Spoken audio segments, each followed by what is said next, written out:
gekke en dwaase skryf op mure en glase. Ons het laas week gelees, of vroeër in die week, dat daar vandalisme of graffiti vir die wat wil, hier by die Parysbrug, die hangbrug van 1919, op goed geteken en geskryf word, en dit lyk nie altyd mooi nie. Ons as Koepel TV het kom kyk en ons wil sê dankie, want soos wat ons hier stap, is dit al klaar toegeverf.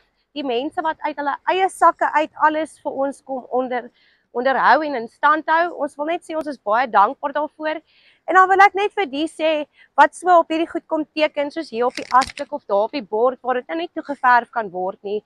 Nee, julle ouens man, gaan teken op ander plekke of julle huise mure, want dit lyk mos nou nie mooi nie. Kom ons werk saam en ons hou die dorp mooi, en ek meen, gaan julle dit betaal om die goeders reg te maak of in stand te hou? Nee. Daar's ander mense wat hulle eie geldjies uit hulle eie sak gebruik. Ons wil net weer eens sê, baie dankie vir die mense wat dit in stand hou, van Parys Golf Estate en almal wat hulle ook help. Baie dankie, ons waardeer dit regtig, want die een oomblik lees jy daarvan in die koerant, en die volgende oomblik is dit klaar uitgesorteer. Baie dankie.